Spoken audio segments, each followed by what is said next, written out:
की जो सरकार है वो संविधान की हत्यारी सरकार है, वो कानून की हत्यारी सरकार। चंद्रशेखर जी ने जो पहलवान जियों को समर्थन दिया है, आज एक थाली में मेरी बात सुने। नहीं, मैं मेरी बात का जवाब। इधर जैसे जो माठक लोग हैं, जो धर्म के नाम पर लोगों को बेवकूफ बनाते हैं, जिनको धर्म की ABCD। जी नमस्कार जी। जी नमस्कार। आपका अपना परिचय जी। मेरा नाम कांता लड़िया है और मैं मिशन एकता समिति की प्रदेश अध्यक्ष हूँ। हमने मंच पे देखा जो दलित की आपने जो आप आगू है आवाज़ उठाती है, भीम आर्मी के जो चीफ है चंद्रशेखर रावण जी ने समर्थन दे दिया है। क्या लगता है कि जब दलितों के साथ होता है कि पूरा समाज इकट्ठा होता है? क्योंकि आज की ही ताज़ा घटना है पलवल की।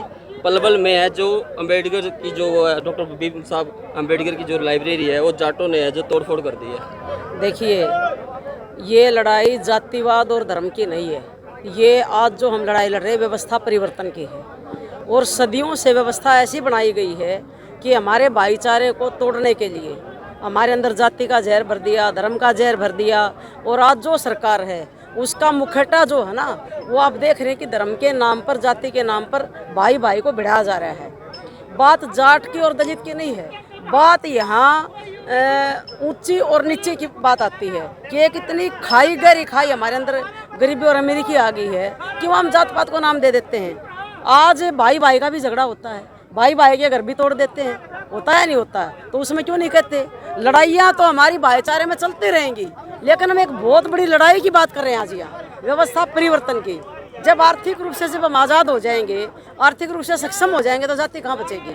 आज जितने IAS अधिकारी हैं, IPS अधिकारी हैं, बड़े बिजनेसमैन हैं, बड़े लोग हैं, क्या उनकी जाति जानता कोई?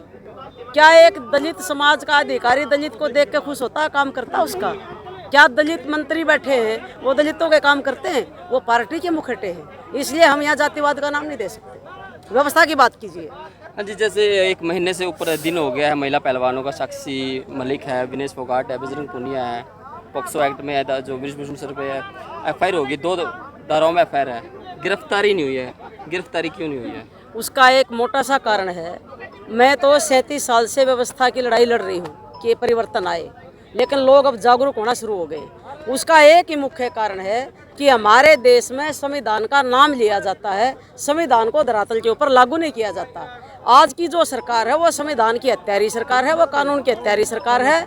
आज की सरकार मनुस्मृति को लागू कर रही है, बैक दरवाजे से भी और सरेआम भी। और उसका यही नतीजा है कि आज संविधान की बात ना करके मनुस्मृति की जो लिखी हुई बातें हैं उसको लागू करके ब्रजभूषण जी को गिरफ्तार नहीं किया जा रहा है। जंतर मंतर पे एक धड़ा है, वो भी लगातार वहाँ प्रोटेस्ट कर रहा है, हिंदू राष्ट्र बनाने की बात कर रहा है। देखिए, देश को हिंदू राष्ट्र की जरूरत। देखिए, ये कोई धर्म के हिसाब से राष्ट्र नहीं बन सकता कभी भी। इसमें सभी धर्म, सभी जातियां, सब लोग इज्जत से, सम्मान से रहते हैं और संविधान ने सभी धर्मों को, सभी जातियों को, पुरुष को, महिला को, नौजवान को, सबको बराबरी का अधिकार दिया है। जिस देश में संविधान होगा वहाँ धर्म के नाम की बात नहीं हो सकती। धीरेन्द्र शास्त्री जी है, कथावाचक है, वो कह रहे हैं आप मेरा साथ दो, मैं तुम्हें हिंदू राष्ट्र दूंगा। और देश संविधान से नहीं गीता से चलेगा, क्योंकि 100 साल पहले भी देश है जो गीता से चलता था। हमारा देश गीता से नहीं चलेगा, हमारा देश संविधान से चलेगा। हम इस देश के वासी हैं। संविधान निर्माता बाबा साहब डॉक्टर BR अम्बेडकर ने हमें आज़ादी दी है इन धर्म के ठेकेदारों से। अब इन धर्म के ठेकेदारों को पता चल गया है कि कमेरा जो वर्ग है वो इकट्ठा हो चुका है और लुटेरा वर्ग में खलबली मची हुई है। इसलिए वो लोग धीरेन्द्र जैसे जो माठक लोग हैं, जो धर्म के नाम पर लोगों को बेवकूफ़ बनाते हैं, जिनको धर्म की ABCD भी नहीं आती। अरे धर्म क्या है? धर्म है मानवता का धर्म, जहाँ सबको बराबर का अधिकार मिले, जहाँ कोई भूखा ना सोए, जहाँ ऊंच नीच ना हो, धर्म वो है। हम मानव धर्म को मानते हैं, हम मानव हैं, हम इंसान हैं और इंसानियत हमारा धर्म है। एक बोल 85 मूल निवासी ये चला हुआ है एक नारा, ये क्या है, इसकी डेफिनेशन क्या है? देखिए, 85% जो हम लोग हैं वो कमेरे वर्ग के हैं और 15% जो लोग हैं वो अपने आप को जो तथाकथित हिंदू बोलते हैं वर्ण व्यवस्था के हिसाब से, वो जो लोग हैं वो 85% का हमेशा से शोषण करते आए हैं।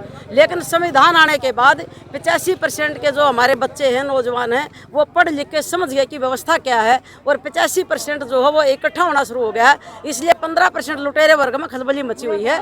ये हमारा मूल निवासी का जो नारा है कि बोल 85 मूल निवासी का जो नारा बोल रहे हैं, ये इस बात के ऊपर खरा उतरता है। ग्राउंड लेवल पे इसकी सच्चाई अगर जानने की कोशिश करें, क्या 85% जो भाईचारा है वो जुड़ चुका है रियल में ग्राउंड लेवल पे? क्योंकि अगर ग्राउंड लेवल पे ये जुड़ा होता तो आज ये रैली करने की जरूरत कहाँ होती? अगर ग्राउंड लेवल पर ये 85% जुड़ा होता तो आज ब्रजभूषण की गिरफ्तारी नहीं हो जाती। अगर ग्राउंड लेवल पर ये होता तो आज किसान दलित का बेटा प्रधानमंत्री नहीं होता। क्या करना होगा फिर जोड़ने के लिए? हम कर रहे हैं जो काम कर, जो आज ये हम कर रहे हैं, व्यवस्था परिवर्तन की जो बात कर रहे हैं, भाईचारे की बात कर रहे हैं, जाति तोड़ो समाज जोड़ो, वो हमें आंदोलन करना पड़ेगा। ग्राउंड लेवल पर गांव-गांव स्तर पर पहुंचाना पड़ेगा।